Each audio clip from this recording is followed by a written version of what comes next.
Greetings and welcome to the United States Transhumanist Party Virtual Enlightenment Salon. My name is Gennady Stolyarov II, and I am the chairman of the US Transhumanist Party. Here we hold conversations with some of the world's leading thinkers in longevity, science, technology, philosophy, and politics. Like the philosophers of the Age of Enlightenment, we aim to connect every field of human endeavor and arrive at new insights to achieve longer lives, greater rationality, and the progress of our civilization.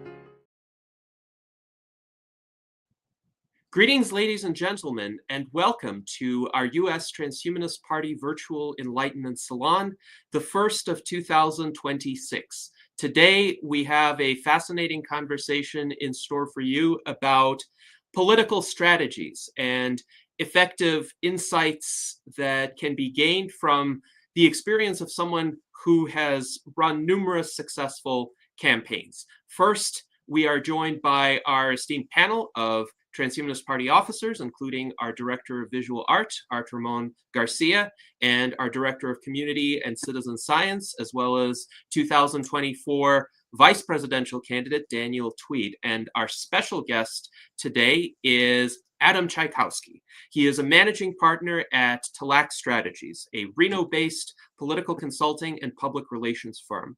With experience working on political campaigns in multiple states, he is well-versed in fundraising tactics, field strategy, communications, coalition building, and campaign management. He specializes in working with values-driven political candidates, nonprofit organizations, businesses, and labor groups. Through his services, he has contributed to the successful elections of multiple candidates in Nevada at the state and local levels. So, Adam, welcome. It's a pleasure to have you as our guest today.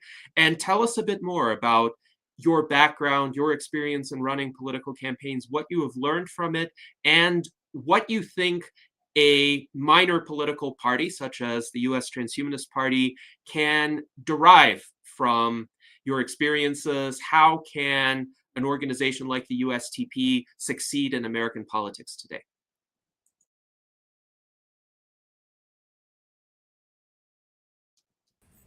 Classic online mistake there. So thanks, Gennady, and the rest of the Transhumanist Party for having me. It's a pleasure. Well, I think you told me that I have roughly 20, 30 minutes to give you an extensive background on where I came from. When I think about connecting with someone politically, it usually that wants to go deeper into politics, it usually goes from like, what's your earliest moments of politics? What kind of pushed you into the ecosystem? And for me, it was when I was born in 1984, and when the Republicans took the House in the United States U.S. Congress, and I think it was 94. I was 10 years old. It might have been 96, so I would have been 12. We were listening to an NPR story with my dad. You know, I am 10 years old, 12 years old, so I don't, know much about it, although social studies was always my best subject. And I asked my dad what the difference between a Democrat and a Republican was, and he said, Democrats write checks and Republicans cash them. When I tell people this, there's these wheels that turn and don't stop. It was just a nonsense statement that I remember, 30 years later. It just frustrated me, so I ended up getting off of my computer technology kind of track, was kind of immersed myself into all things social sciences, in particular politics. I ended up studying political science at Indiana University in Indianapolis, known as IUPUI.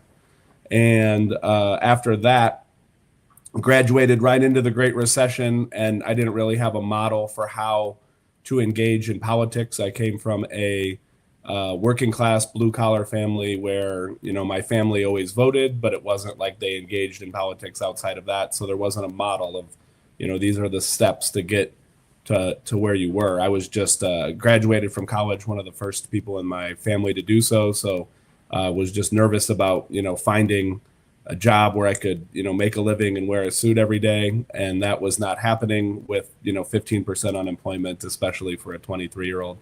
That was 2006, 2007 when that was going on. Took a few years where I was not really engaged in politics. I did my first political experience on a campaign was in 2008. I walked doors for President Obama in Colorado. I had moved out to Colorado in October of 2008, and it was just an opportune time. Colorado at that point was a swing state. And then I was a Republican at the time, actually. I'm a Democrat now. My client load I have now are two nonpartisans, are a nonpartisan, a Republican, and two Democrats. So I have, kind of an interesting splattering of the political spectrum this year. But so in Denver is when I first engaged in politics. I ended up moving to Phoenix. Spent a summer on Martha's Vineyard, which is a very political place, but I was not engaging in politics at that time. I was bartending, and I had made a lot of money on the island, and came back and said, "Hey, look, I'm just gonna immerse myself into politics, and if it doesn't work out, I'll go back to the island and make a lot of money, and we can kind of figure out where the career goes from there." But so when I got back, it was at this point now the very beginning of 2011. And job search was not going very well for me. Gabby Giffords had just got the assassination attempt, right, was all going on at this time. And so I walked over to the local Arizona Democratic Party and was like, "Hey, look, you don't have to pay me for 6 months. I'm willing to be as helpful as I possibly could." And I showed up early, was always the last one to leave, and asked lots of questions along the way in exchange for my time. And so really immersed myself into the political tactics and strategy down there.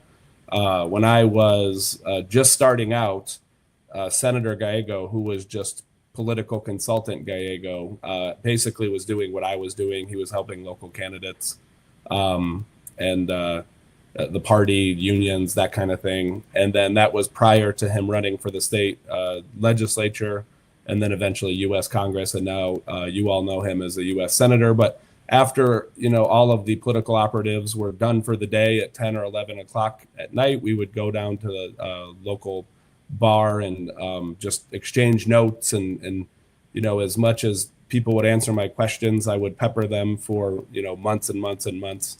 And I started out in field, which is a very typical place for people to start out. It's basically volunteer management, communicating with voters, knocking doors, making phone calls, managing volunteers, those sorts of things.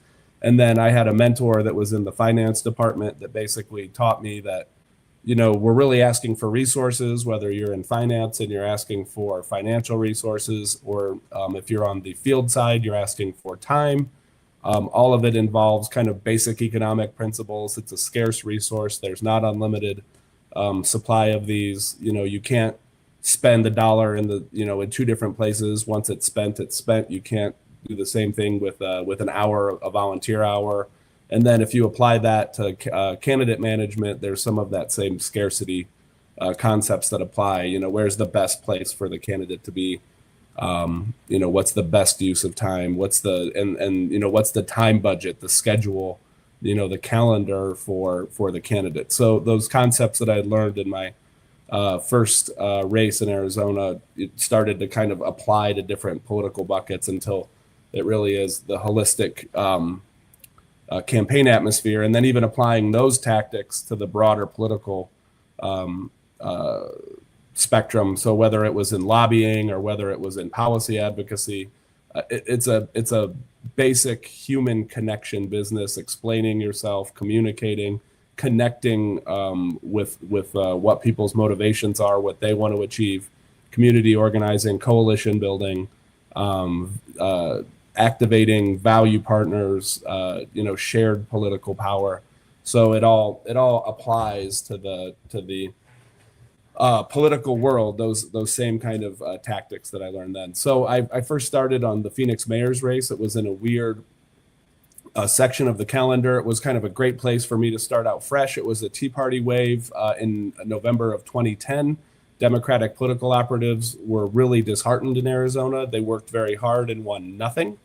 I was able to come in fresh as a freshman, never experiencing the pain of that loss. Lots of energy. I was still young at the time, 25, 26 years old. it was, so I was able to sink my teeth into this Phoenix mayor's race. Now Phoenix mayors are elected in the normal election cycle that we're all familiar with. But at that time, it was Phoenix mayor's races were odd years in November. And then also Tempe mayor's races and Tempe municipal races were in March of the following year. So I went an August primary, a November general, and this is all in a non-election year. And then going into the general election year, which would have been 2012, I had a March primary, a May general, and then a August primary, November general. I had actually ended up in a runoff election in December. I was working on the New Orleans or a city council race in New Orleans, and they use a hybrid of the French system. So for whatever reason, I wasn't as involved in the general as I was in the primary. But if you take a plurality but not a majority of votes, then you go on to December. So that year, which was really my I'd been roughly involved for about a year, maybe 13 months. I had got the opportunity to experience basically 5 get out the vote operations by the time you figure all of these one-off municipal election cycles. And so it was a great way for me to really solidify a lot of those concepts and tactics that I had learned. And then it was 2012. I ended up, I lost my first race, took on a congressional primary, ended up finishing 3rd out of 3, thought my career was over because I had, won 5-6 races prior to that. So I'm like, you lose a race, why would anyone ever want to work with you again? I thought that you had to win every race to continue participating. And that was a very silly and immature and naive thought. So I woke up the next day, I had an offer from President Obama's campaign in Florida, and then one up in Reno, Nevada from SEIU that was also working on the president's campaign. And that was prior to me waking up on Wednesday after that unsuccessful primary. So that thoroughly debunked that notion that if I lose a single race that I was damaged goods. So that brought me up to Reno, and I thought I was only going to stay up here for a couple of months, go back down to Arizona, continue building what I had built down there, but ended up meeting a woman, falling in love, moving up here, breaking up. But anyway, what did stick was not the relationship, but my geographic base here in Reno. When I came up here full time, it was the end of 2013. After I'd worked a municipal race in Arizona again, I went back and forth for a while, for about a year. I was committed to doing a municipal race, but even before I had moved up here for the SEIU job. And so when I moved back here, I ended up working on Affordable Care Act enrollment in the exchange as I was, the recession was still kind of in full bloom here. And I was just wanted to take a job, and this was kind of adjacent to politics. There was the firm that I worked for with SEIU was also doing the enrollment and outreach for the enrollment for the Affordable Care Act. So I did that for a year or two, and then got that company that I was working for, they ended up closing their Reno operation. So I thought I would start my own political consulting business up here. That would have been in late 2015 going into the 2016 cycle. So we do everything from conceptualizing a campaign plan. Hey, what should I run for? What does it take? What are the resources I'm going to need? What should I be doing? When should I be doing it?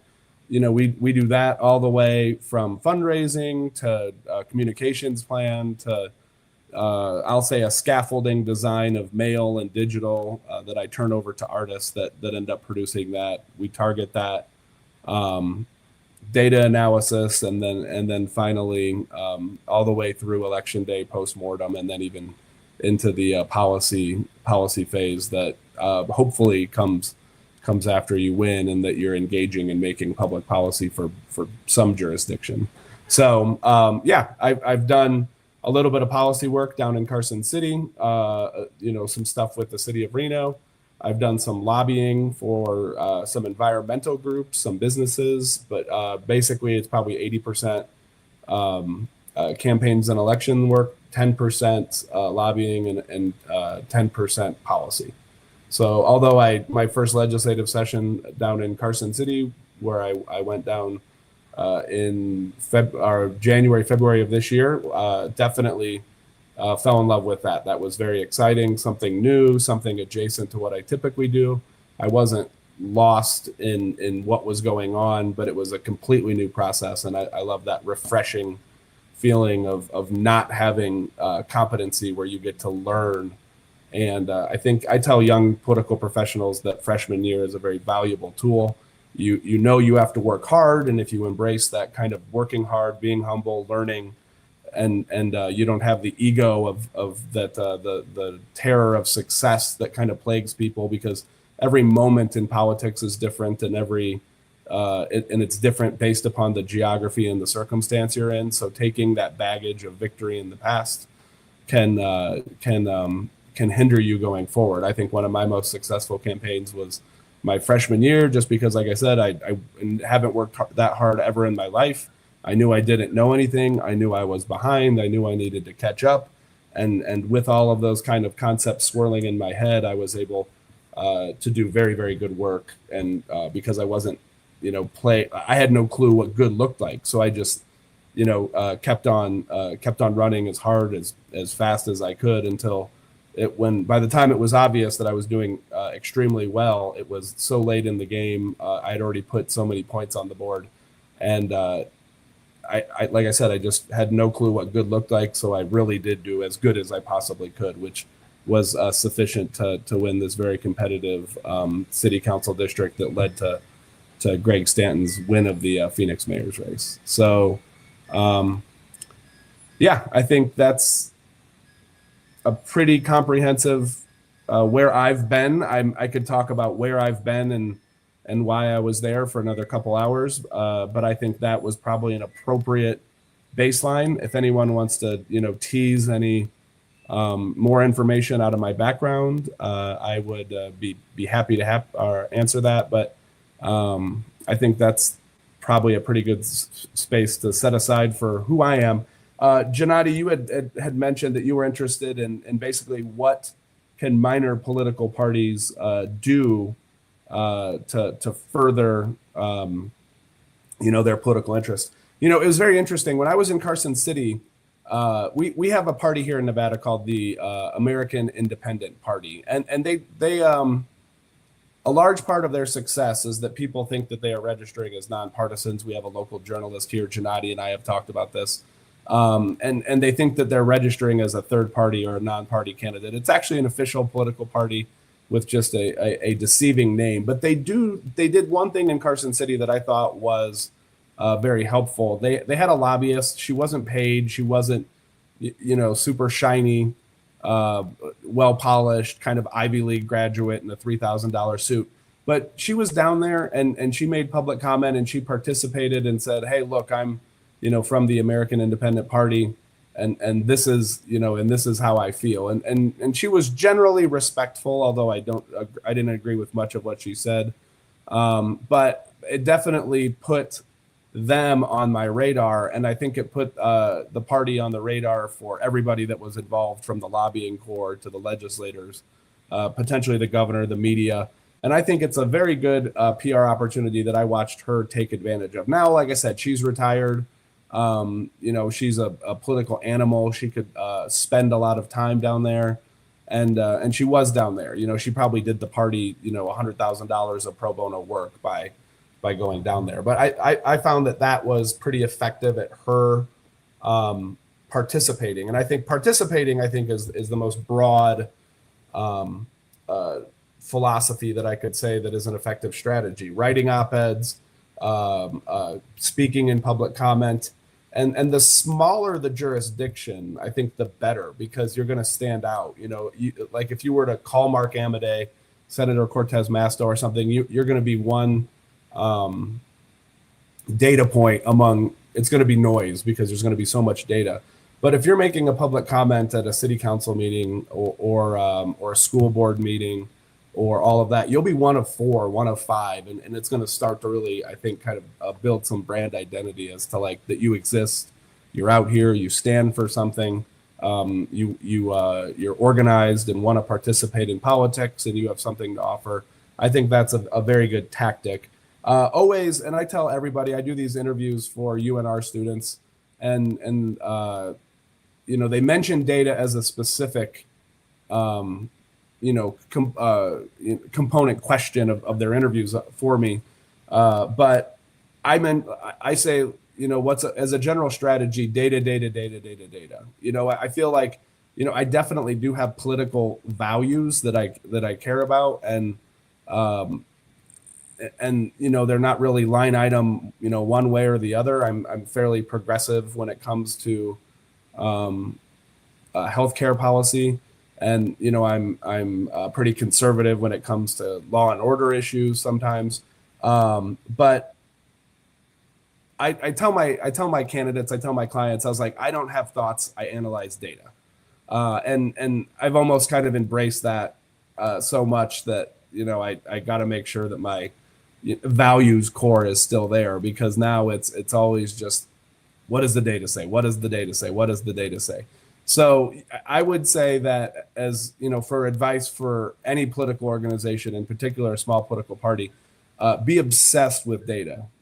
Everything else is just chatting at the bar about politics, and those conversations can be very fun, but I think that they have to be, the data is what gives you the underwriting, what gives you the structure, of your political tactic strategies, and ultimately I think should be your political values, although there's some variability to what data point do you value more than the other data point. But it really should be data backed when you're doing policy work or when you're doing strategy and tactics. Always data before you start, after you finish, and everything in between. I would say for a minor political party, what I would do is, so it's very, and I've talked to Gennady about this probably, for more than a couple hours. So you have a national, if not international organization. I would, when I set a goal for a client, I like to say you need to have about a 50-50 shot of hitting it. If you have 100% shot of hitting your goal, it's just kind of a waypoint. You're not really pushing anything. If you have a 4% chance of hitting your goal, that is a wish. That is not a goal. A proper goal should be missed 50% of the time and hit 50% of the time. So what I would do is, after looking at loads of data, I would say, look, with our national network, this feels like we have a 50% shot of winning this election. So I am going to leverage the power of the Transhumanist Party and all of the value partners that surround that. And when I find, after reams and reams of data analysis, I'm going to find this 50-50 shot. I'm going to leverage the power of the Transhumanist Party, get this person elected if the coin flips the right way, and then I'm going to then reanalyze the system with that elected transhumanist as a leverage point, as a beachhead, and then I'm going to then find out what's the next race, or what are the next couple of races, if that's the case, after data analysis says that we have roughly a 50% shot of winning. And then we will continue to kind of leverage these victories until the opportunities in that 50-50 threshold start to grow and grow, until then you have successful governing coalitions. But I think, so you don't want to, waste, it's political triage in my mind. You don't want to waste your time on races that you're going to win. You don't want to waste your time on races you want to lose. It's that middle triage component there, that if they receive treatment, then they will live, as opposed to the multiple gunshot wounds to the head where you're not going to live at all, or you're talking about a boo-boo or a bellyache where if the doctor does not engage with you, that you're still going to survive. And so, I would find that triage point, that coin flip race. Hopefully, like I said, if the coin flips the right way,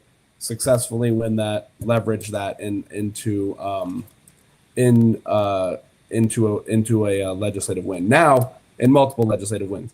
Now, that's how I would go on the campaign side. And then I provided you a little bit on the policy side. I think having a lobbying presence, the smaller the body, the better. That's a good way to influence policy, of course. When you're talking policy, all legislators are different. I would say predominantly, they would be driven by ego. That's not always the case. So we would have a lot of people come into my office in Carson City and talk about how we were the greatest people on earth and have the best win and how everyone loves you. And my legislator was like, cut the crap. Like, let's talk about what's right or wrong with this bill. But still, I think it's worthy to note that the egoic component of elected officials, you want to be respectful. You do want to say, you want to be kind and gentle with them when you're approaching that lobbying. But I think if you guys are coming with very good data, you guys you're being respectful. You are being sober with the kind of scale of what you're asking for, and you approach legislators, city council people. Like I said, the smaller the body, the better. I think that you could then bend public policy towards the whims of the Transhumanist Party. Now, does that mean that they are going to adopt 100% of what you want? No.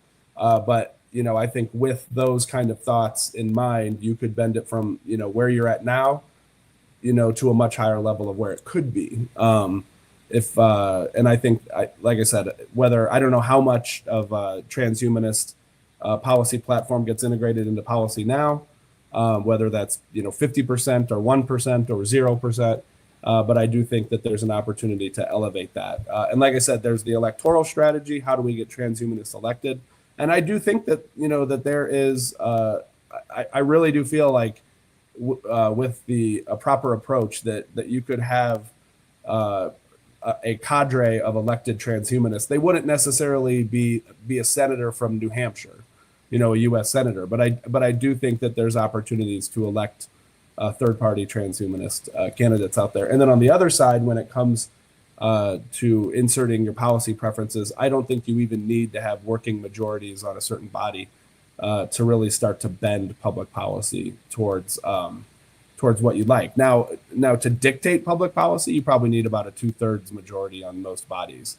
But if you're willing to accept lower than a lower bar than dictating what policy is for one body or the other, then I think that, once you have a beachhead in an elected office, or even if you don't have a beachhead in elected office, I think there are opportunities to make political difference in policy as well.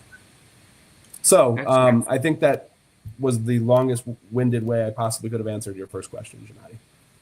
Well, I appreciate that answer, and it was quite thorough, and we can do a lot to explore these themes further. Also, I appreciate your origin story and how you paired it with noteworthy historical developments that were occurring at that time, from the Republican victory during the year of your birth through the Great Recession, the Obama presidency, and how the political landscape essentially evolved alongside you. So that was quite fascinating to hear. Now, your discussion of the importance of data dovetails nicely with the virtual Enlightenment Salon we held last Sunday with David Primer, who is a friend of mine and a data scientist, who discussed the importance of prioritizing data over narratives and using data to test hypotheses, turning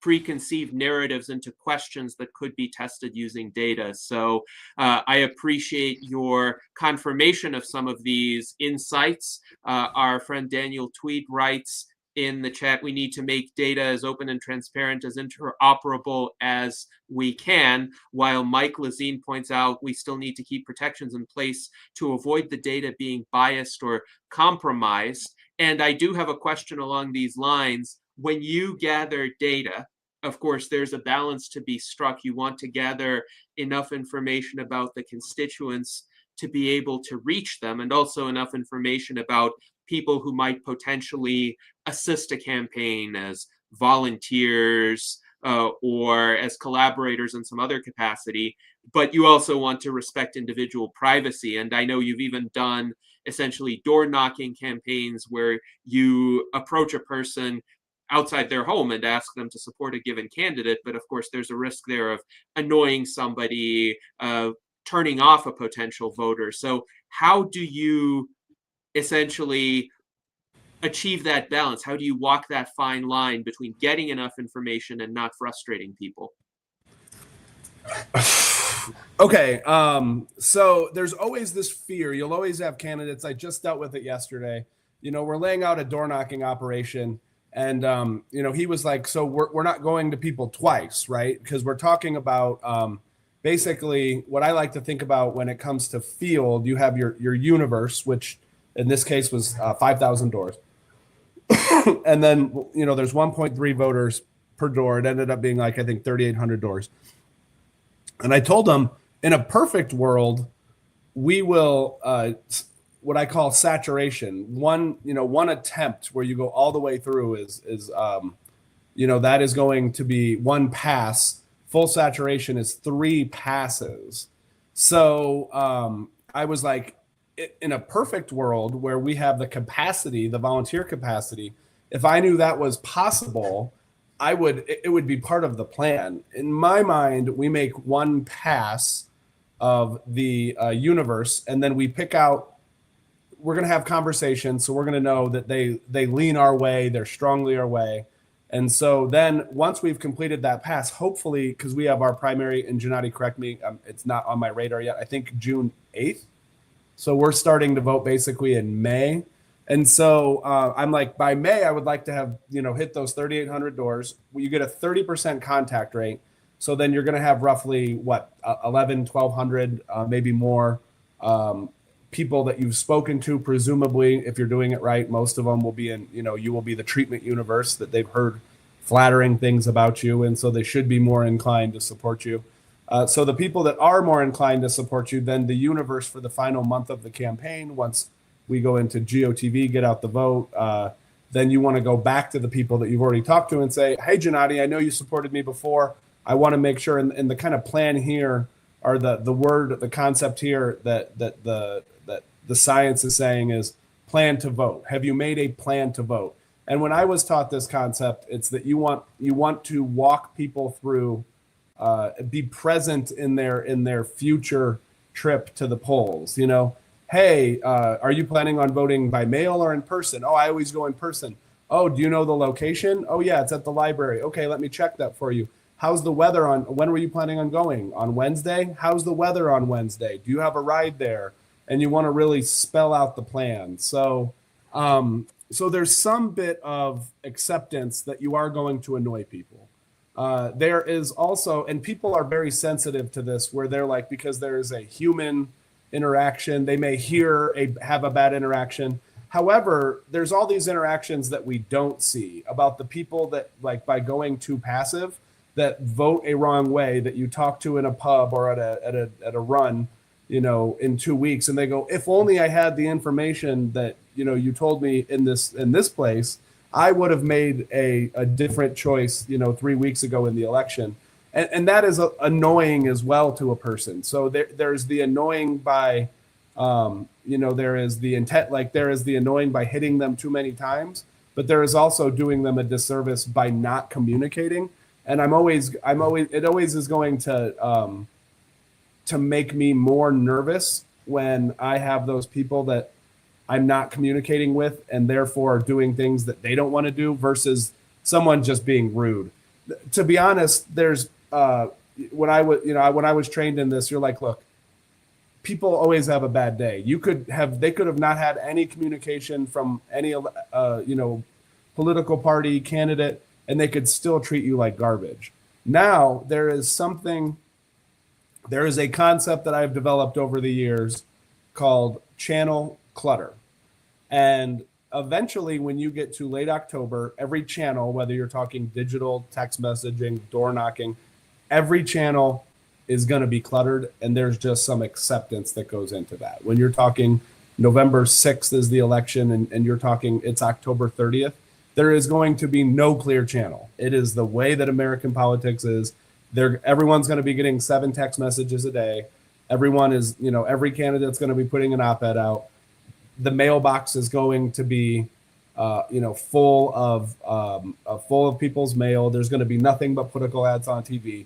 Everywhere you go, there's going to be clutter. In particular, it's not every jurisdiction, but in Nevada, where we're a swing state, in Washoe County, where we're a swing county, the national groups will come in and spend millions of dollars on door knocking campaigns. So normally the last channel to clutter is going to be the doors. But when you're talking late October of a general election where there's a competitive Senate race, president race, or governor's race in a swing state like Nevada, there's going to be people that are like, look, you people, there's a note on the door that will say, you come every day, don't come, and what, don't come again, and they're not talking about you, but the average voter doesn't know that it's the culinary union that was there yesterday or the Transhumanist Party that was there on Wednesday. And they think that we, even if you're of opposite political persuasions, they think you guys are all the same organization, even time they're adversarial organizations. So one, I would say, use your best judgment when it comes to this channel clutter, which channel to avoid, or else, put it in your campaign plan that after September, we do nothing.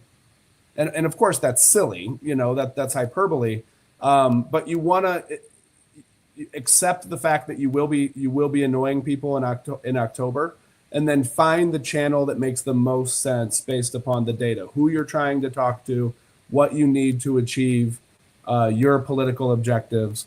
And that just doesn't apply to the electoral process as well. We had a special session and recently here in Carson City for the state legislature, and lobbyists use these same systems on legislators, and even legislators use it on legislators. I know of an instance when we had a film tax credit bill that was basically a subsidy for the film industry to come to Las Vegas, and it was heavily lobbied on both sides, probably more so on the pro film tax credit side. But there was legislators who were, all in the mushy middle that were all trying to move people one way or the other. And I know of an instance where a legislator got a message that was like, hey, enough's enough. Like, I'm going to make my decision. So it's not even when the Transhumanist Party is talking to undecided voters. It applies everywhere where, you have this balance of how much is too much information. And then I always tell candidates, every year, people will say, I'm not voting for you now because you knocked on my door. The data, the political scientists have done that data work. That is such a, it's an argument that doesn't have a lot of punch. There's not a lot of data that says because of this door knock that pushed them over the edge, this bad interaction, that they have went from voting from Hillary Clinton to Donald Trump. Like, that's not how voting, the decision tree is made.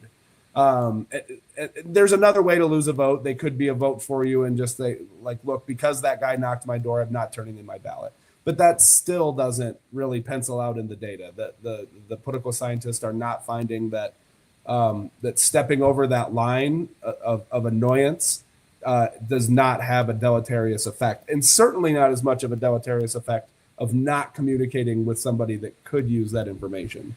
So that is really where there is good hard science that if you don't communicate with these people, that is where you're going to be losing votes, not if you overly communicate them. Now, there is some data that's coming back even from that person being annoyed. And the question that begs is, like, is this the right person that I should be communicating with? Is there another opportunity where if Gennady was walking a door that he could get a vote for a transhumanist? So you want to also, not be scared of a bad interaction, but use that as feedback to, like, making sure that you're applying your limited time in the proper, and not only in the proper, but the best place that you could. Because that could be absolutely a nothing burger, that bad information that you're getting back from a voter, but it could also be a very good signal that you're at the wrong door in the wrong neighborhood at the wrong place. So you want to pay attention to those signals coming back from the electorate. Yes, thank you very much for that answer. And we do have a related question. This is an interesting one from Nicholas Perez. Adam, what do you think about analyzing social media data to identify people with tastes and preferences similar to the party and sending them personalized messages through social media? This goes to your point of trying to figure out which people, which demographics would be more receptive to a particular message, but also, of course, this resembles Cambridge Analytica a bit too much for my tastes, at least. The initial modus operandi of Cambridge Analytica was to create very detailed social media profiles of people and send them targeted advertising. But on the other hand, when you run your campaigns, you have some idea of what the particular demographics are, how people are likely to approach certain issues, and there is some issue-specific outreach that you do as a result. So again, where do you strike that balance in personalizing outreach, finding likely supporters, but not being too invasive of people's privacy? Okay, so I actually really like this tactic. Everything's a caveat. Time, place, and circumstance, right? So is it a good enough tactic? The answer is probably yes, but is it the best tactic at the time? I don't know. Like I said, that's going to be individualized, time, place, and circumstance. Now, I will tell you, the year prior to an election typically is going to be a lot about fundraising. The average American thinks about politics, at least prior to the Trump administration, for 7 minutes a week, and that's not city council, that's not Congress, that's not the feds, that's everything. I suspect Trump has probably doubled that by his effort for everyone to pay attention to him all the time. So let's say that doubles to 14 minutes a week. There's still many minutes that people are not thinking about politics, but so it's a lot about fundraising this time of year. So I'm doing a fundraising tactics class with the Democratic Party on Wednesday. So this will be a nice little refresher for me. So there's a million different ways that you can figure out, okay, who's going to give me money? It could be who ran for the seat before, who's donated to like-minded people, who is a value partner, who has donated to somebody that is similar to what I'm pursuing, my values, what I'm trying to do as a ballot initiative or a political party. So, but there's one tactic that I did. I had a candidate, and they had a bunch of people positively interacting with a social media post, and he had, I don't know, maybe 100 or 200 likes or loves or whatever. And so very quickly, I didn't want to sink a bunch of time into it because it's that's a limited resource that is much more valuable than money, is staff time, and then primarily candidate time. But we were starting to saturate, the donor pool. And so we wanted, the most obvious places of who I should call first, who I should call second, who I should call 30th and 40th. We're now off the books. So we're looking at who's the next best call for us to make. So I took their social media, and then I crossed anyone that interacted with the social media, starting with the deepest interaction. Let's say they commented, and then going, to the more shallow interactions where it was a love and then a like and then whatever. And then I very quickly put them into the donor database for Nevada. And then, was it a game changer? Did we raise $50,000 off of that tactic? No, but I think we raised about $500. So we were able to, out of those 200 people, probably 190 of them, no giving history. Now, the number one reason why people don't engage in a action is because no one asked them to. So, but as far as, so we could have went through and just, hit everybody up and said, hey, would you be interested in donating to my campaign? I know you've been paying attention to me, but it's not about what could happen. It's about maximizing that effort. And so I wanted to really narrow that down to who were the people that were most likely to write us a check. And like I said, we were able to go from, let's say, 150 prospects down to, I think 10 people had given money to a political candidate in the past. And then I think we ended up getting 6 donations, roughly maybe $100 from each of them. So it wasn't the core component of our fundraising strategy, but it was definitely, it contributed. We ended up that effort actually was a superlative for the campaign. It's about to break. I think he actually broke a fundraising record for the district that he's running for. Now that accounted for about 1% of our fundraising haul, but we still did it. We did once we kind of got stuck where we hit all of the people that were the 15th, first, second, and third best calls. Then we were able to get to social media, and I can tell you, not only is that tactic smart, it works. So I would definitely do that. The problem is that the economics might not necessarily be there. How much effort do you need to put in for what you get out? But I think it's worthy. I think that even if there is not a ton of bang for your buck, I think that you got to learn along the way and treat it as, okay, I'm going to be learning, what tactics work and when to apply, when not to apply them.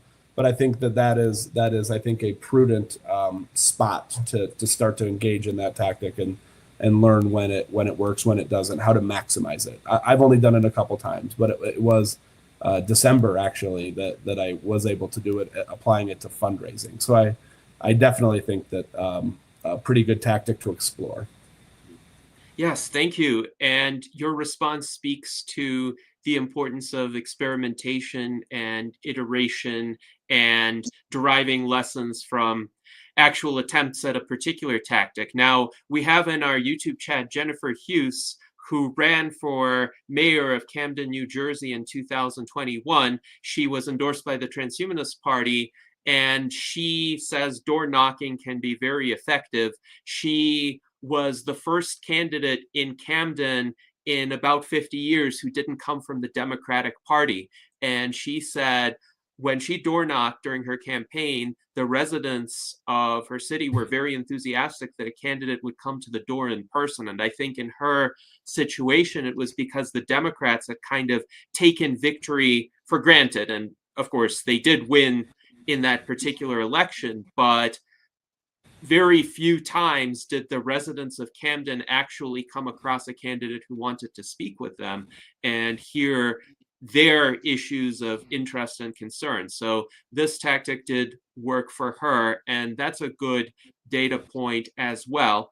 Now, I also wanted to bring Daniel Tweed into this conversation because he ran for city council 4 times in Thousand Oaks, California, and he is also of the opinion that standing for office is standing for civilization and that politics is the human connection business. So that is how he ran his campaigns. He also notes he got appointed to the Thousand Oaks Council on Aging, probably as a result of multiple runs for city council. So he gained some visibility among the decision makers, and when there was a vacancy in the Council on Aging, it was a temporary vacancy. I think it expired in the middle of 2025, but he was there on the Council of Aging for a few months as a result of the visibility that his campaigns had gotten. And Daniel, if you're able to join us right now, let us know what your experience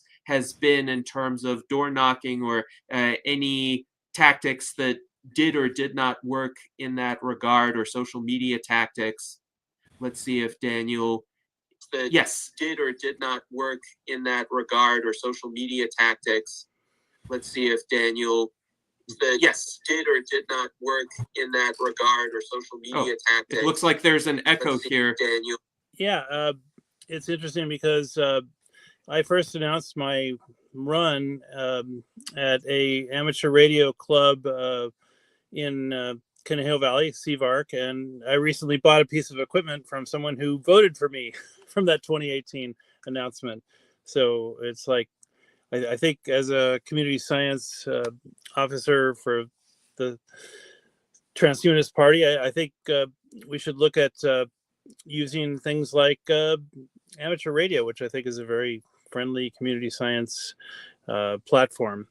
But yeah, it's I'm very empowered to get ready for the next time that District 5 comes up for election, which will be in 2028.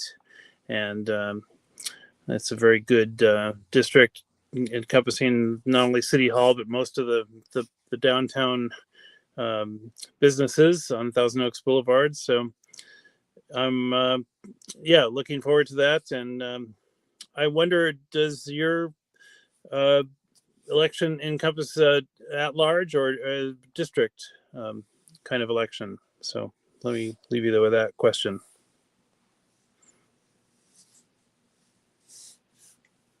Adam, I think you need to unmute. I'm a bit confused by the question. So I've worked districted races and I've worked at large districts. I would say that I take the same. I can take the same approach to both. It always wants to be. You always want to be data driven. It's gonna. There's an XY axis that I kind of scout out about. Basically on the x-axis, let's say intimacy, which is going to be like how closely can I connect with a voter, and then scale. What scale do I need to intimately connect with a voter on the doors?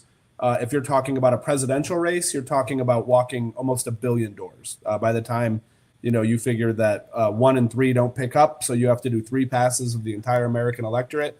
That is a big lift. If you're talking about a city council race, you can where you're trying to knock 4,000 doors, that is doable. I would say we should be trying to hit full saturation because the scale needed is low, and so you're able to allocate that resource to provide that intimacy. Going down the line, you have the candidate knocking the door. You have a friend of the candidate or family of the candidate knocking the door, like a dedicated volunteer. Then you're probably going to the candidate making phone calls. Then you're going to mail, TV, and then until your text messages, and robocalls are kind of the bottom of that intimacy calculation. Digital maybe where there's not a ton of interaction there. But I don't want to go too far off on a tangent. I want to make sure that I'm answering your question that I was initially confused by. So it was about districted races versus at-large races. And if you could provide some clarity, I think it was Dan that asked that question, right? Yes. So Daniel, I think you were asking what kinds of candidates Adam represents, whether they're candidates in a particular district or at large candidates. And Adam has said he has represented both. So does that help in answering the question?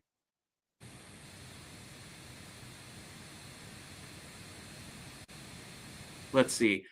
I think Daniel will acknowledge that in the chat perhaps, but I think I also am curious about one aspect of the clients you represent, because your approach is a bit unique. You don't confine yourself to a particular, let's say, political party or a particular ideology. Even now, you said you represent candidates, some of whom are Democrats, one of whom is a Republican, one of whom is a nonpartisan candidate, and you've had a history of doing that. So you're not running a strictly partisan outlet, but I am wondering, what criteria do you use to select and retain your clients? Because you're not just going to take any candidate as a client. You have certain values, you have certain, let's say, character traits that you look for in a candidate whom you would represent. So what would some of those be? That's actually a fantastic question. I mean, there was a bit of consternation I had, especially with I consider myself kind of a classical conservative, kind of I think that in this, there's I think the Transhumanist Party is a fairly intellectual party, kind of like a European Enlightenment neoliberal, which would be kind of a classical conservative.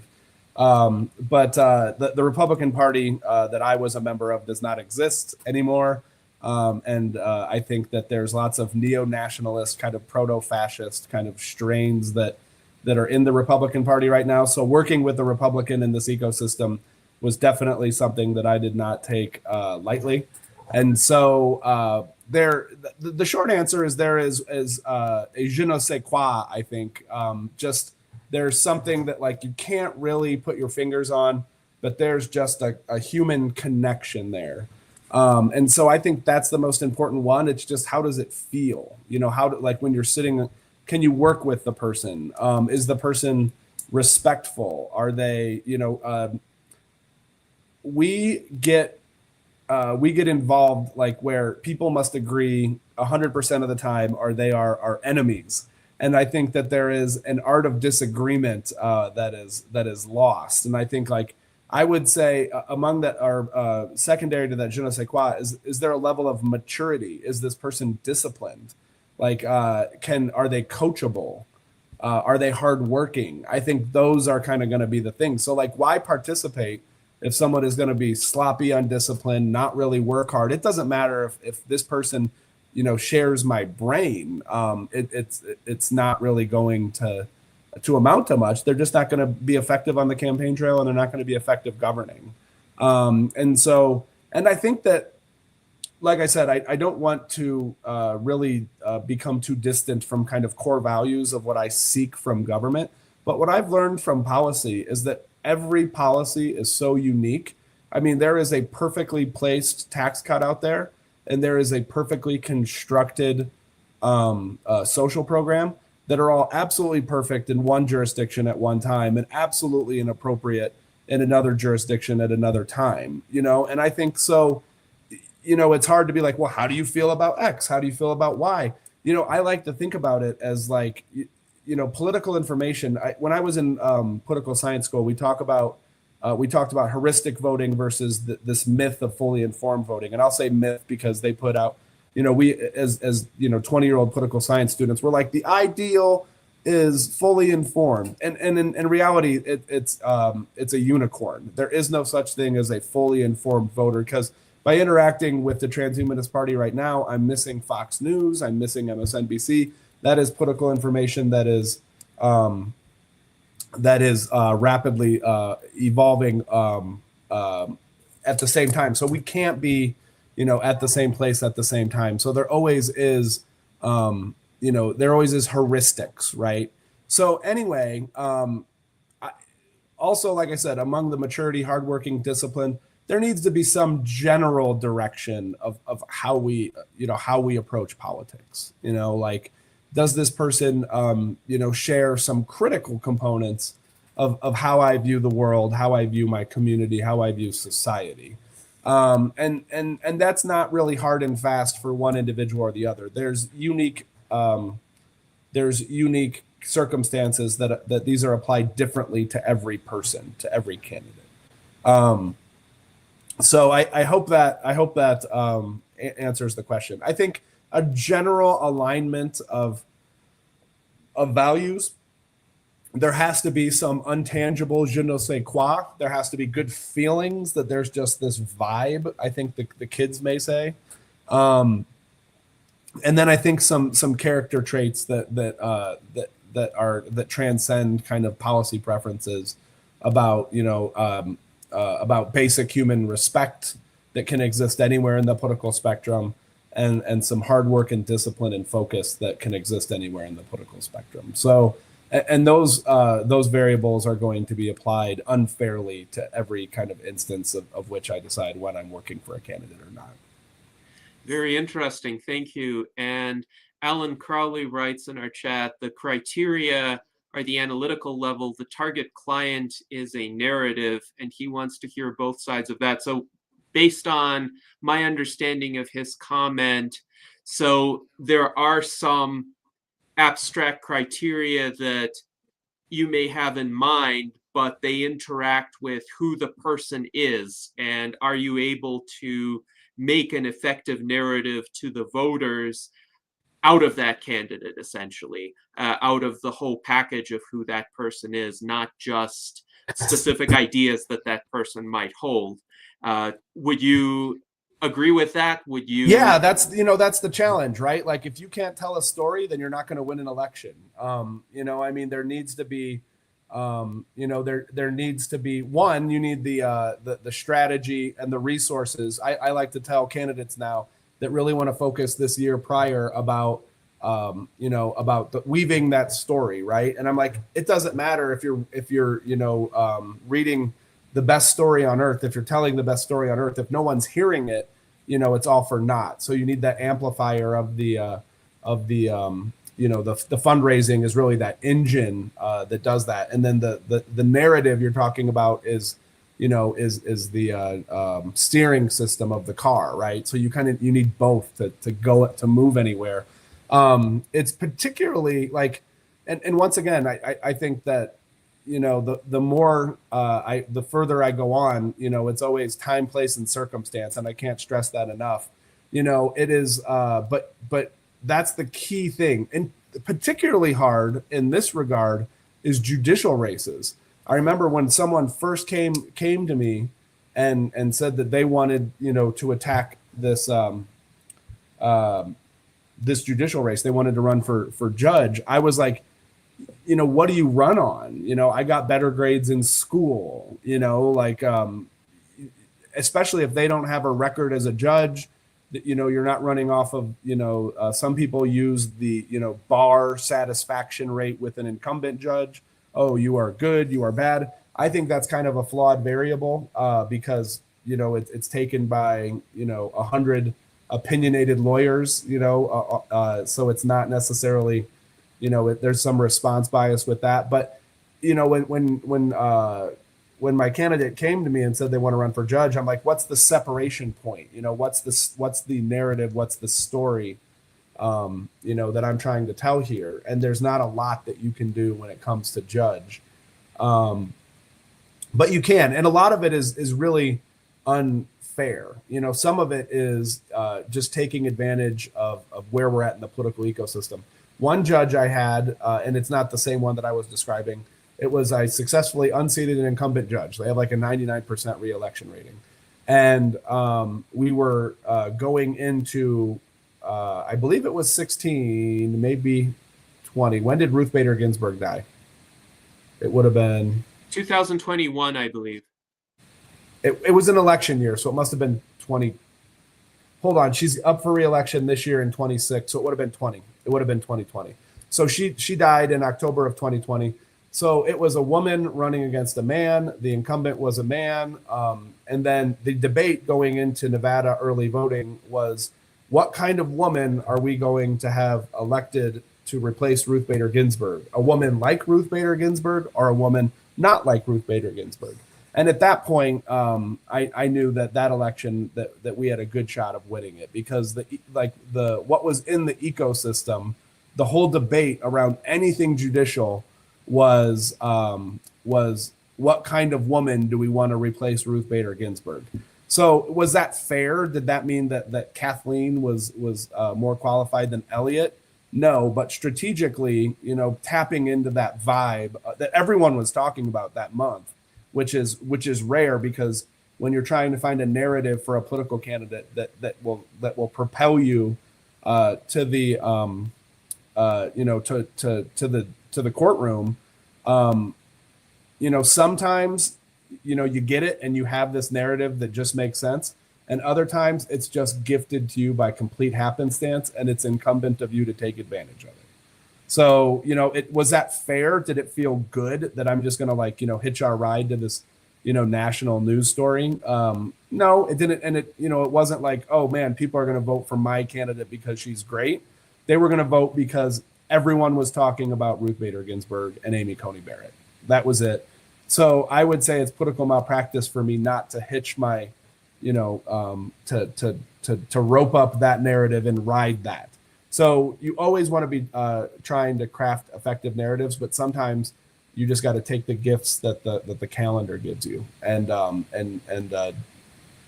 deal with being an effective judge or effective legislator after the fact. But right now, this is your Ferrari that you're going to take to the finish line. So and in particular, that's tough on judge races, but it's always tough. Now, I had a buddy last night ask me, would I ever run? And I'm a registered Democrat, and I said, look, for a middle-class, middle-aged white guy, a Democratic primary is not always the most favorable place. Now there's alternatives to do that, but the parties in large part have been consumed with this identity sort of politics about driven by identities and social constructs and that sort of thing. There may be opportunities for me to engage other places, but that narrative of is not going to be very compelling in the Democratic Party electorate of right now. Now, in 30 years, that could be quite different. But so that's something that I would struggle, being a middle-class, middle-aged white guy living in a diverse, urban, heavily progressive neighborhood that I live in downtown Reno. It's going to be much more favorable to female candidates, much more favorable to candidates that come from marginalized backgrounds and that sort of those sorts of groups. Now, that's not 100-0, right? But that's where politics is never about one thing being totally right and one thing not. You're talking about one thing being, a little more compelling on the edges that actually kind of compounds itself out into some pretty dramatic effects in the aggregate. So yeah, narrative, super, super important. One, it's not important if no one hears it. You need the resources. I think people spend a lot of time crafting perfect narratives that no one's ever going to hear. That's not good. Have a B- narrative that that you have $100,000 that you can tell people about. So it's that allocation of scarce resources, candidate time. So politics is kind of the business of good enough, because you need to have the compelling narrative, have the resources to do it, have analyzed the data to apply it properly, and so so by trying to max out your effectiveness in one bucket at the expense of other buckets, oftentimes I think is an ineffective strategy. So you want all of your buckets to be good enough. So narrative is very, very important, but it's all this dance of also resources. So and where are you spending your time? When it comes to narrative, if you have the resources to do it, polling is very helpful. And I think that there has to, be an acceptance that you want a general kind of narrative for the campaign, but within the electorate, you could have narratives that you can push to subgroups that I think are very, very, very important. I was running a Washoe County Commission race, and they control animal. They control the animal control. They control the pound, basically, the dog catchers, and the people that if there's a mountain lion in your neighborhood, you're calling them. If your dog is running around, they get picked up by the dog catcher. And the district was partially rural, partially suburban, and my candidate was a dog lover. He had 2 pugs or something, some sort of ornamental sort of dog. Definitely a suburban take on what it means for animal ownership. Now, our opponent had a rural kind of take on what animal ownership means. If we remember Christy Nome with her dog story, the dog, which really angered me because I have a pointer, and because this dog was an ineffective hunter, she took him out back to the pond, shot the dog, and bragged about it in her book, which is probably part of the credentials of why she's now the Homeland Security Secretary, because she was braggadocious about her cruelty. Anyway, so I was able to talk to a data warehouse and grab a list of pet owners. And because the county commission handled the animal control board, that was a function of county government. It was squarely in bounds of this was something that was going to be affected. The attitude towards animal ownership and how they interact with pets was going to be part of the job. And so we were able to go to a data warehouse, find likely pet owners, and then craft a mail piece that would basically told the story. Now, most of the voters, I should say, existed in this suburban pocket. So it was, it wasn't like this was a vastly rural district that was going to be empathetic with, shooting a dog that doesn't properly point at birds. It wasn't exactly the Kristi Noem story, but my opposition, but it was close enough where I think people know much more about the Kristi Noem story as opposed to the Jeannie Herman, Washoe County Commissioner story. But anyway, it ended up tragically, my candidate did not want to. He ended up pulling the mailer, but we had the target list. We controlled it for who was likely to turn out, so we knew these were likely to vote pet owners, and we had a great message. They had a very dichotomous view on what it means, how humans interact with animals, and then at the end of the day, my candidate got cold feet and pulled it. But that, I think, was a perfect example. Now, did we run on I love dogs or my candidate loves dogs? Absolutely not. But I think it was a super effective sub-narrative in that district in particular, in that pocket of the electorate. I don't think that message was going to split open the election for us, but I think in that pocket of pet owners, I think it was a very effective way that we could have peeled off votes. Now, he ended up losing that election. I suspect he would have fared way better had we got that message, because the American electorate thinks about politics 7 minutes a week. Gennady knows me personally. Dog owners, especially, kind of younger millennial types, Gen Z, urban dog owners are kind of culty about their pets. And so if you think that somebody was going to, hurt your little puppy, I think that is a political motivator for a lot of people that aren't, burning down the doors, kicking down the doors to go vote in a county commission race. So sub-narrative that existed, encapsulated within this campaign as well. Dogs, legitimate political issue for some people. So yes, indeed. That is quite a story, and our viewer Hungry and Working derives the lesson from this to know your audience and tailor your message accordingly. So thank you for that comment. Jennifer Hughes writes, yes, a candidate needs resources. Your campaign could be the best ever, but it's no good if everyone doesn't hear the message, and that may be the challenge for a minor political party because resources are so limited. Mike Lazine writes he hates it when career politicians say that everyone should run for office as if it's that easy. No, it is not, because you do need resources and allies.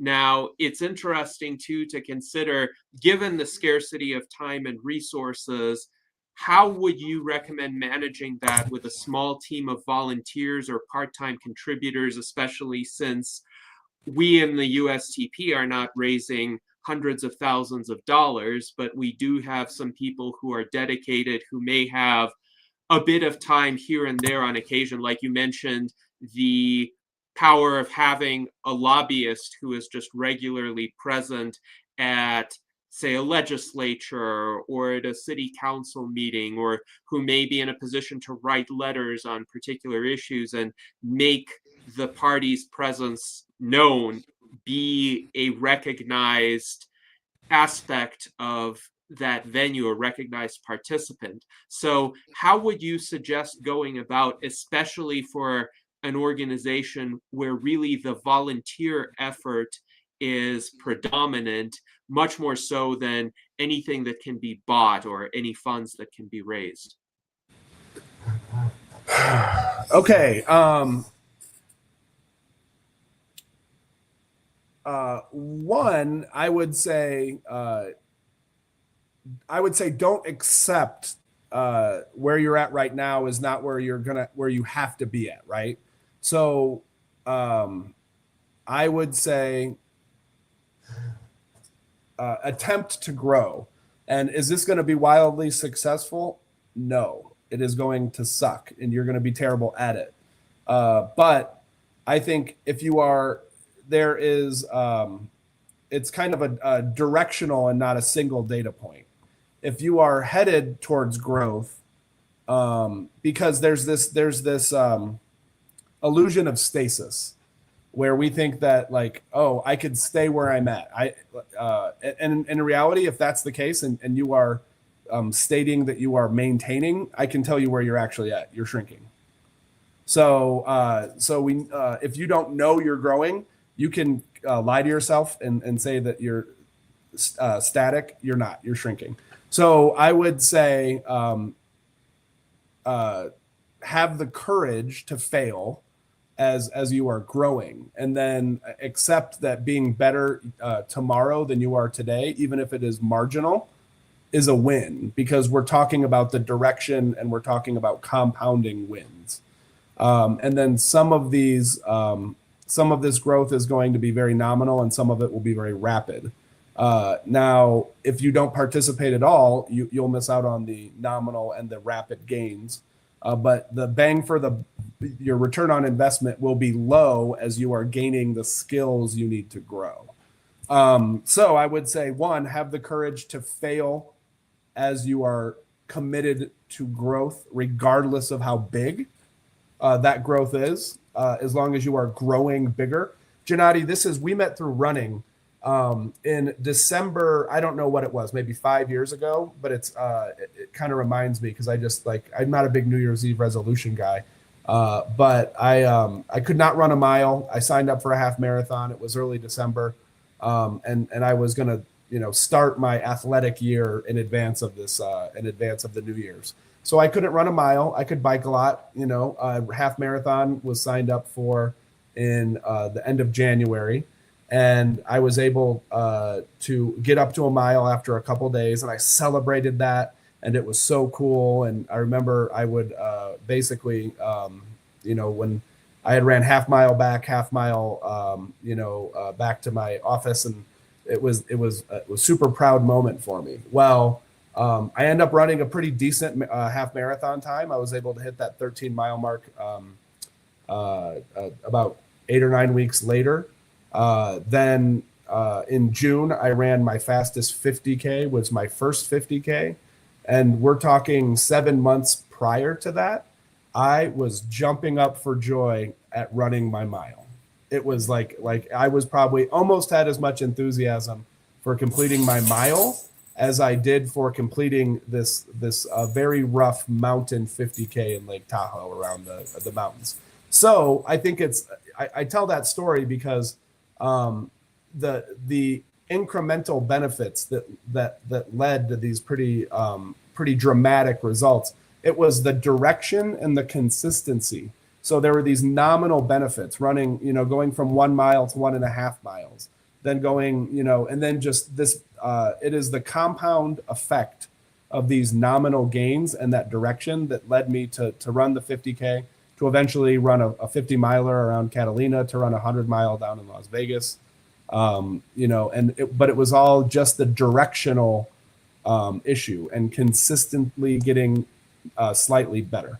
So now, on the other side, I do share your concern about being underfunded.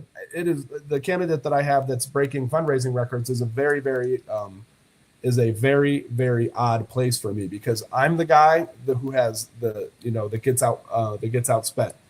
I would say, and now good luck or good news for you guys. My win ratio when the candidate has more money than my candidate has, I think is better than when my candidate has more money. And what I think that is people use this. The lesson here is, if you don't have much money, you better spend it smartly. You better spend this prudently. So I think that when you have a lot of money, you really throw the discipline, the economics of how do you spend that, because you look like, I have more than the other guy. I have more than the other gal. I don't need to be smart because I have more, and I will just throw money at the problem. The problem is there are so many perils out there as to how to waste money, that even if you are outspending someone 2 to 1, 3 to 1, 10 to 1, you can waste that advantage with 1 or 2 bad purchases. And now all of a sudden, instead of raising 100,000, you're spending that money as somebody that is prudently spending $10,000. And this is a tale as old as time. I watch it happen with my own candidates. I watch it happen on the other side.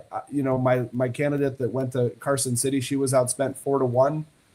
There was another candidate that is on the Board of Regents. I think he was outspent 9 to 1. and the kind of earliest signal that you're going to see is a districted race in which this candidate that has buckets of money is now on television in the primary. Well, if they spend $100,000 on television in the primary, I like to think about these channels I was talking about, whether it's TV, radio, whatever, as buckets of varying sizes with holes of varying sizes. So the biggest hole is going to be people that are just never going to vote when you're talking the primary, because it's, you're talking 20, 25% turnout. That means that if you're talking to everybody, your first kind of hole in your bucket is going to be 75% of that bucket is going to, is regardless of how big the bucket is going to have 75% of that water is going to come rushing out. Now, TV is a massive, massive bucket, but you're not going to be able to carry much water if 75% of it is leaking out. Now, if you're in a districted race, now it's what percentage of the viewing area, if you're on television, covers the districted race. So in this case, the one in my head, the viewing area was divided into 4 districts. So now there is, let's say, this $100,000 TV buy. 25% of it is, or only 25% of it is effectively hitting people that are going to show up. And then now a further, that's being divided by 25% more when you figure that there's people that are not in the viewing area that are going to be seeing that. So even if they do show up to vote and they love you, they can't vote for you. So now we're talking $8,000 out of that 100,000 is actually hitting likely primary voters in your district. So even if you had $10,000 and you were spending that money prudently, and this guy had 100, your dollars on target is going to be better when you have $10,000. So I said that's the earliest signal of a well-funded candidate that is about to lose, is they're in a districted primary and they're on television, right? Now, that's the most dramatic, but there is a million different ways that you can waste money on a campaign. Don't do it. So if you are, like I said, the message here, if you are an underfunded political operation, you better be smart about how you spend your money. And that can do a lot of the heavy lifting for not having the resources that you need.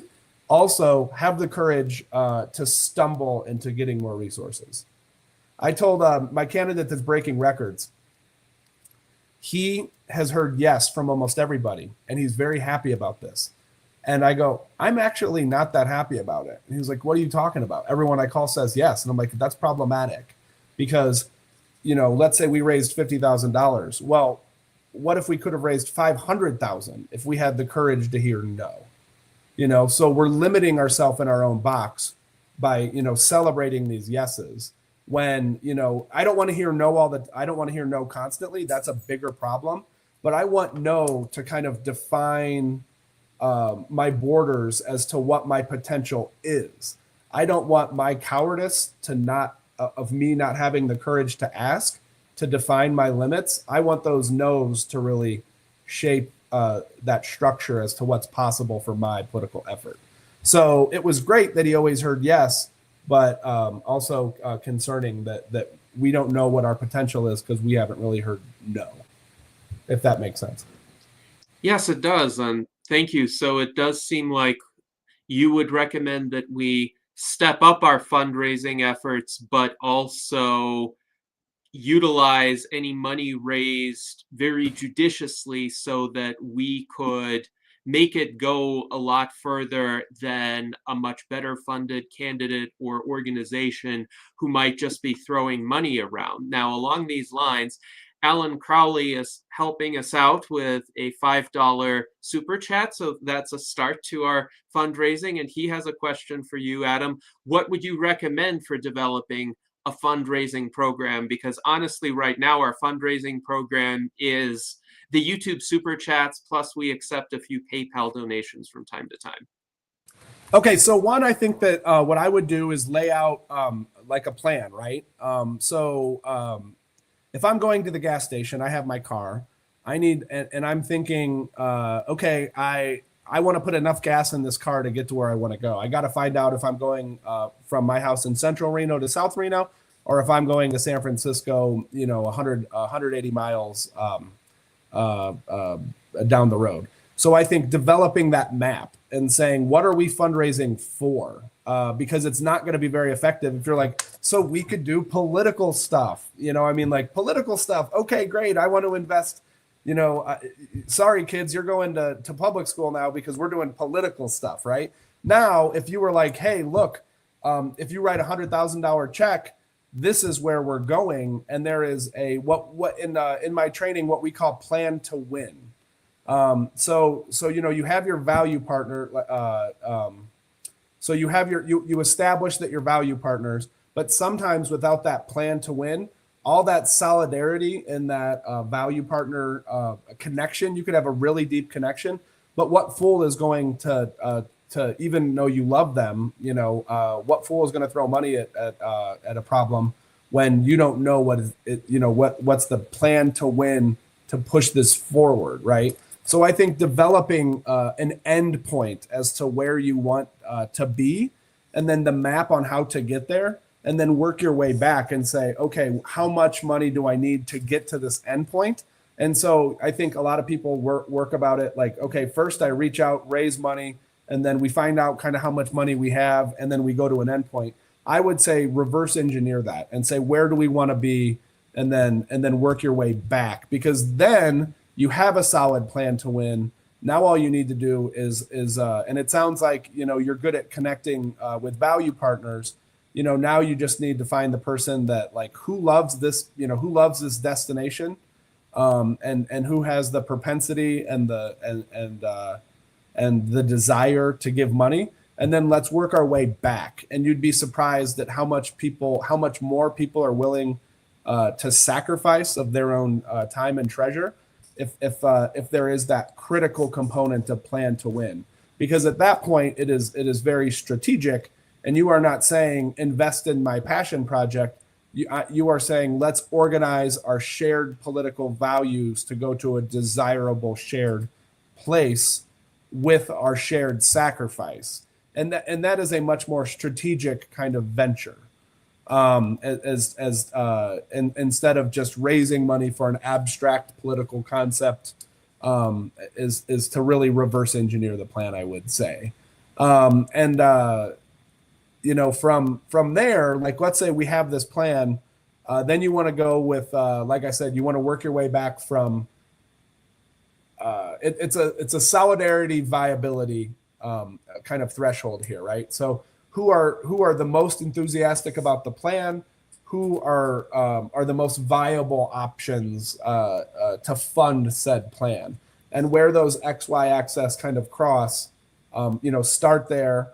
Okay, that person's off the books. That's either a successful effort or an unsuccessful effort. Where does that next XY axis meet? Who is the next best person? Okay, and then here's the other thing that candidates often miss, or political organizations often miss. There is a concept I call weaving social fabric. So let's say you have made 6 phone calls. 5 of them are absolute garbage. Even though they share your values, even though they are wealthy, you just screwed something up, right? Now you get to number 6. You call them. It's a fabulous conversation. They're committed to donating $1,000. That's a big win. Let's call that a B- right now, right?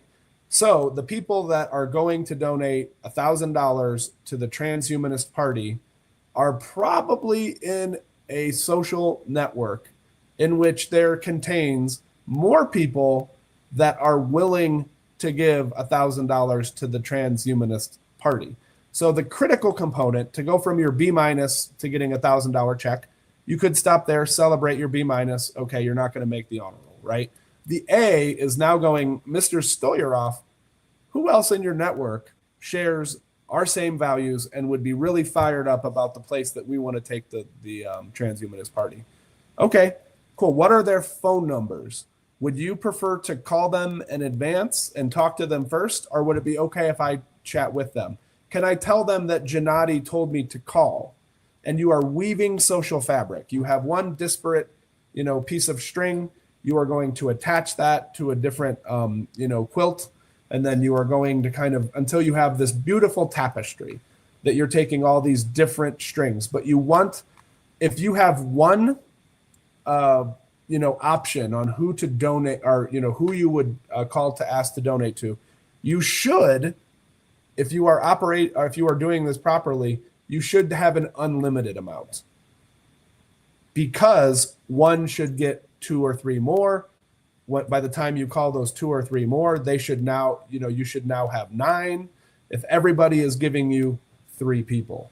Now, if you are toasting champagne after your $1,000 check, well, there you go. Then you better make that stretch. But as opposed to now hopping on the phone and finding your next $1,000 check, when that's successful, calling the 2 other people that person called you. So there is a community organizing aspect and a networking aspect of this, and a weaving social fabric concept to this that I think is very, very important. If you guys have heard the Chinese proverb of the bamboo, in which you must water the dirt because it is setting its roots, and if you miss watering this dirt, the whole bamboo will die. But for 5 years, you water that dirt like a crazy person, and nothing happens. And the next day you show up after nothing happening and you water that dirt.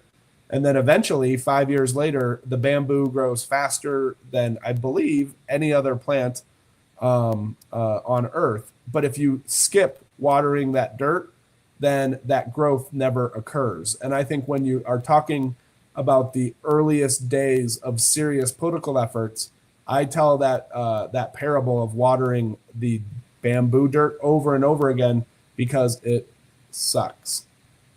People do not pick up the phone. They are oftentimes not happy. They're uncomfortable conversations. And then after you go out there and water dirt on the next phone call and water dirt on the next phone call, and you've gone months without doing anything, then all of a sudden you get 3 $1,000 checks in the mail. And you are like, oh my God, I've had such a terrible week of fundraising. Where did this happen? And then you call Adam, and he's your campaign manager, and he goes, well, guess what? Your bamboo finally sprouted. After months of looking like a crazy person, like you are just, making mud out there, you are setting the roots of that fundraising bamboo tree, and they finally sprouted. And it often happens, not always, often happens when you are worn out, burnt out, give up. And it just seems like, I've had a candidate who was like, worked very diligently for months. There was some sort of family issue. She took the week off, was very, had a lot of guilt and shame about taking that week off, but ended up getting, several checks from efforts that she put in months earlier. And she was like, oh my God, it's great. I did nothing this week. And I had one of my best fundraising weeks. And I was like, that is because, you've watered dirt, putting in the work the months prior that led to this point. So I hope that answered the question about fundraising. It's about being strategic and patient and creative and courageous and just networking like hell.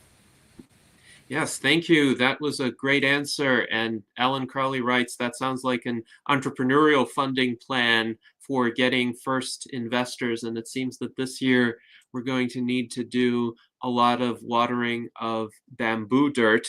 Now, I wanted to bring up this article that you wrote in 2021, A Tactical Guide to Healing Our Political Divisions. Here is the link to those who have not read it yet. It's a brief article. I would highly recommend it. And our viewers have taken an interest in the subject of healing divisions. Mike Lazine points out, healing divisions will take a lot of work as long as so many Americans feel comfortable with being in tribes in both social media and in the real world. And that is a huge problem. It's a problem to the extent that it's difficult to be a centrist or to try to appeal to the center or to broad constituencies because so many Americans are tribalized, and because so many Americans like division and tribalism at present, they don't step out of their comfort zones or interact with people they disagree with. There are so many times when I found even myself being pigeonholed into one of the political tribes or the other, usually by the other political tribe, by people who said, well, if you don't agree with every single component of our partisan package, you must be on the other tribe. You must be a Trumpist, or you must be a left liberal, or you must be a fascist, or you must be a communist. And it seems since 2021, when you wrote that article, this has gotten worse because the tribalism hasn't gone anywhere. The underlying factors that lead it to persist have only intensified. So how do you think that can be countered, and would you update the views in that article for the political landscape of today to provide guidance for people who seek to transcend the tribal divisions? So I wrote that in a pre-AI world. So every word of that is my own thought. So I remember a lot of what I put in there. So I don't think I would change much. If I remember, it was talking about thick skin and maturity. What's funny, going down to the legislature, I think it was easier to it is easier to have relationships of disagreements with the other political party down in Carson City than your own, because there is just an acceptance that this is on the surface, that we do not agree, and people can move to the position of the ecosystem of a place that there is some sort of agreement, with just accepting that in that political sphere, most of that political sphere is going to be disagreement. And whereas opposed to where most of that sphere is in agreement when you're in your tribe, the spot of disagreement is very uncomfortable. So I think that it's easier sometimes to, once you've stepped across the aisle, to be there, because the disagreement is just baked into the cake, in a way that we get so immersed in our tribes that it's not there when you're in your own tribe. Now I'm going to take people, or I can't remember, one of your viewers, I think, mentioned that people are comfortable in tribes. I'm going to take that to task. I think that that people are. It is the social connection that comes from social media versus the social connection that comes with getting coffee with somebody. There is a faux social connection that comes from that social media interaction versus the in-person interaction. And I'm going to say that same thing exists in the tribal ecosystem, that there is a faux comfort, that you think that you are comforted, but in reality, it is quite the opposite. I think that there is terror that people experience, whether they realize that or not, whether it's kind of deep in their spirit, or on the surface, and they are they are woke to this, and they are aware that this is going on. But I am going to say that it is, fake calories. It is deriving energy from caffeine versus nutrition, deriving, sleep through rest through medicated sleep, as opposed to just sleep hygiene. And I will say that tribalism gives you this false, fleeting sense of security. And so I do not think that people are truly comfortable in that tribe. In fact, my taking on a Republican this year is really an effort to push back and to just get better at the art of disagreement. We definitely agree on issues less than I'm used to with my Democratic clients, but she gets a velvet glove because we are both engaging in the process of being able to have the benefit of existing together and teaching each other that we can interact, although we disagree, is a better value than pushing my ideology over her ideology, or vice versa. Is that our relationship that we have that transcends political party is offering value that is greater than winning an election for my ideology or not. So I think it's like free speech when people agree with me is I think another another concept. I think that be okay with people disagreeing with you. And I think mission critical to that is being a very good listener and separating, understanding the position that somebody's coming with versus preaching to them versus changing your own values.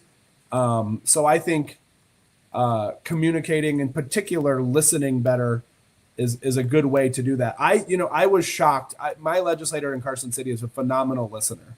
And there are people that disagree with her, that hate her policy, that wanted stuff changed, and they like her. After she heard what they said, maybe she took one of their 10 points and said, you know what, I hear where you're coming from. I will adapt this. I think that I could live with this, and I think that's good. And she's got a very, very good record from the progressive groups. And there was a conservative group that scored her as the highest rated Democrat in Northern Nevada. And those existed at the same time. And so I think that if people feel heard, that it makes disagreement easier. Where if you are where it is not, you are not doing what I want because you are ignoring me or do not care, and you are not accepting, or you are not listening to my position.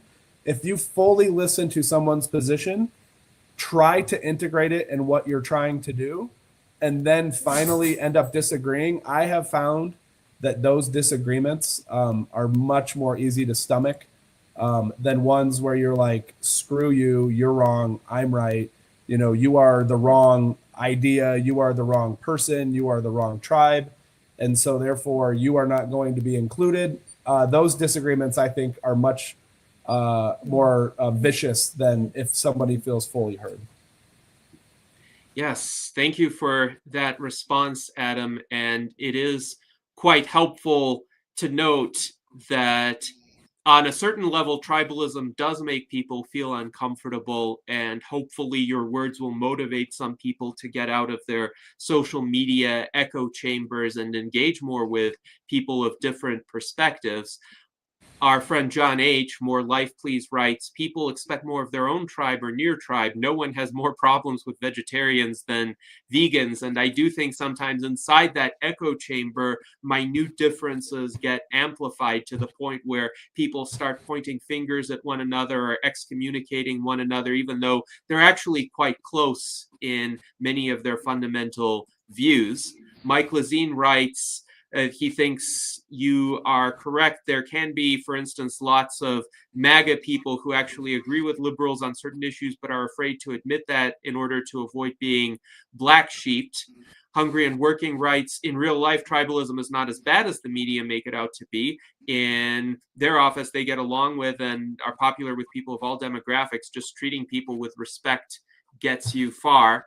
And Mike Lazine also points out, yes, in his mind, tribalism exists more on social media, and for the real world, it only exists at political rallies more than anywhere else. Though I have seen some vicious social media comments from people I know in real life. And I think the social media incentive structure can sometimes extract the worst tendencies out of people who might otherwise be reasonably well behaved in person. Now, we have an interesting question from Alan Crowley. Do you have any comments on Arnold Kling's book about the three languages of politics? This is a book that was released in 2013, and there is a page on the Cato Institute website where a free PDF download is available from this link that I've shared here. It's subtitled Talking Across the Political Divides. Are you familiar with this work? No, but I would love to read it. I wrote it down, and it's going in my Amazon cart. I'm on a bit of a Nevada political history tear when it comes to reading. I have Bill Raggio, who was the majority minority leader in the Senate for years. I have his 600-page bio. I'm working my way through. Gennady, hold on just a brief moment here. Yes, I know who that is.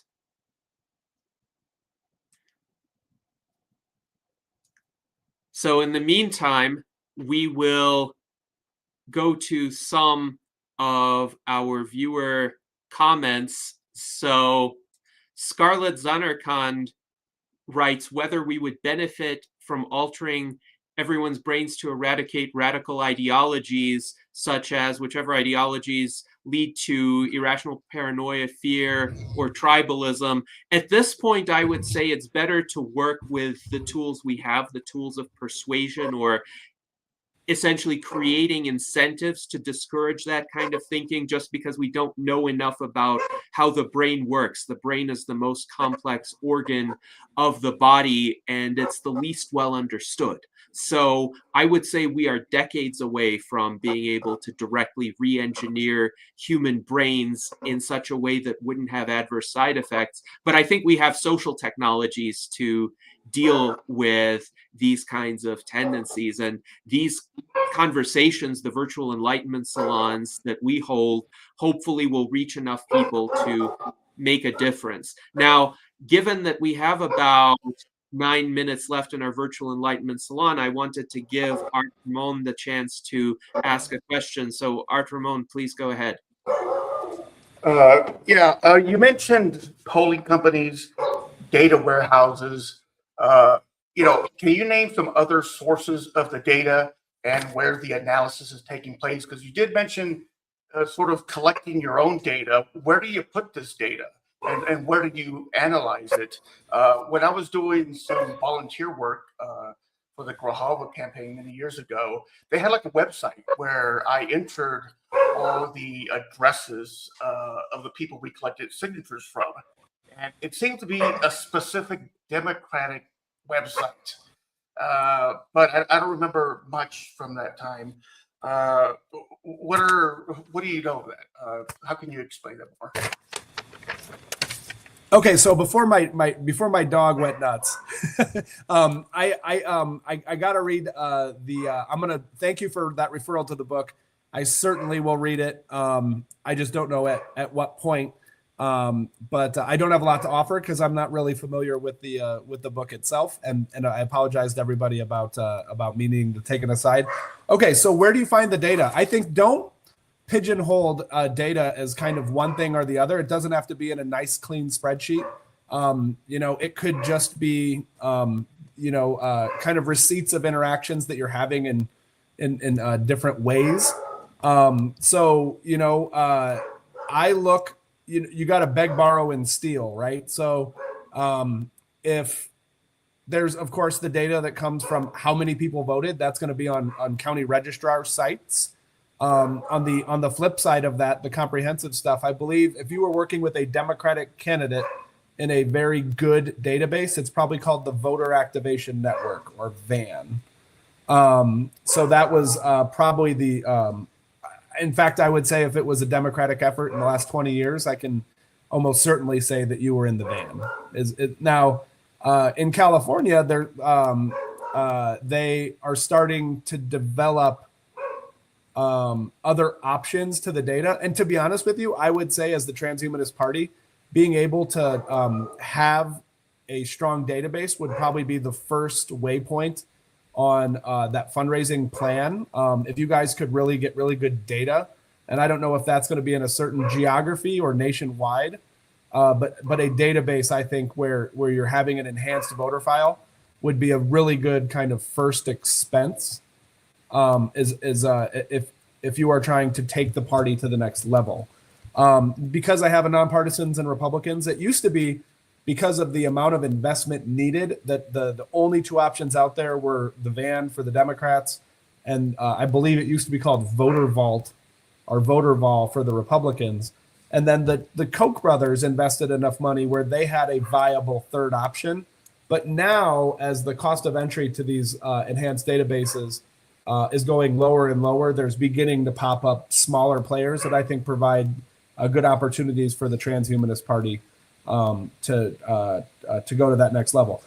Other data, very, very important, probably more important even than the voter level data, is fundraising data. So that is going to be at the FEC website. I believe it's fec.gov. those have, I mean, you're talking billions of data points as to who's given money to what jurisdiction, what cause. If you are going to like master a place to live, master data, and if you had somebody that was, you know, spent 1,000 hours mastering that website, the Transhumanist Party would have a lot more money. So like you could look up, I may start even like looking up, because you could look up occupation employer there.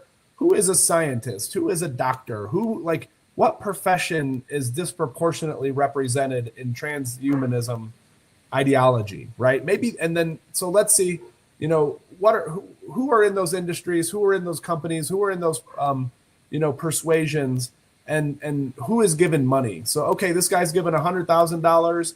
He's a scientist that works at some laboratory that promotes longevity. Okay, this is probably a guy that I want to track down a phone number, write him a letter, send him an email, all of the above, give him a call, right? So the data lives at the FEC website. Also, for state level efforts, local level efforts, those are going to be, that donor data is going to be contained in those. For us, I believe the website is called Aurora in Nevada. That's going to catalog local donations. And in Nevada, we do not have occupation employer, so that you know, that database provides some asset, but also some liability versus, you know, other databases always have pluses and minuses, and that is for fundraising data. But every state has one. Even some localities have one. There is databases of lobbyists. Those are good, you know, places to look. Who represents a company that shares our values? Then you're talking about election results. Those are, you know, those are out there as well. Then you're talking about data that you are generating yourself when you're gathering signatures, like you said, when you're having interactions on the doors, you know, taking in that data and cataloging that, hopefully in a good database where you can, in retrospect, look at it, see what's working, what's not working. There is data that you analyze when you're talking about where do I want to spend money on television? You know, who's watching? What's the demographics of people who are watching? Data warehouse that I like. There's a bunch of them. There's an oligopoly of them. If you're not paying for a product, you are what's being sold. It sounds like everybody or most people know that. Like, so when you post something on transhumanism on Facebook, you get tagged as a transhumanist guy. Anybody that wants to go in and to talk to transhumanist folks, you know, they're gonna say, hey, look, give me a list of all the transhumanist folks. I cannot remember for the life of me who my data warehouse, L2. I use L2. If you looked, I bet you L2 could probably get you a list of people that are adjacent to the Transhumanist Party. Whether they're registered or not. They might choose to register as a Republican because they live in central or southern Indiana. They may choose to register as a Democrat because they live in Princeton, New Jersey or something. But they may share, you know, they may share your values. I think that could be an interesting place to expand networks. Actually going to a data warehouse and asking them, hey, what, you know, how much would it cost to get me a list of, you know, and of course, the bigger you want to go, you know, transhumanists around the world, and I want their phone numbers and emails, you know, that could get kind of cost prohibitive. But then if you're talking about, you know, hey, I want, you know, all the people that have a transhumanist lean to them in California, you know, that may be a little more digestible. And then does that fit in with a campaign plan or not? I don't know, but it's a source of data. And now, the government one's free. Yeah. Okay. Yeah, But you could go on the you have to pay FEC. like a subscription or something. No, you don't have to do anything. No, you could go on the FEC website today and look up, you know, if you just want to go longevity scientist as the occupation. Now, a lot of people aren't going to say longevity scientist, but the ones that would call themselves a longevity scientist is probably going to be pretty copacetic with the world, with your worldview. You know, they'll put in scientist, you know, or whatever, or you'll learn kind of what keywords you're trying to rip out of here. And you'll come up with some theories and they'll be crap, and you'll come up with other theories and they'll be perfect and something to build on. Yes. But just have the courage and patience to engage and treat those as internships and campaign fundraising tactics. Yes, indeed. Well, thank you very much, Adam, for that response. You have given us a tremendous amount of insight today on the practicalities of running a campaign and what is realistically achievable. And I appreciate you coming on, sharing your experiences, and giving us some inspiration for what can be done in the not too distant future. So we, of course, continue to talk about these matters between ourselves, but I thought it was great to introduce you to our members, our viewers, so that they know who you are. And again, we really appreciate all of the input that you have provided. Ultimately, this is going to help us all to live long and prosper. I know what that is, because my roommate is a Star Trek geek.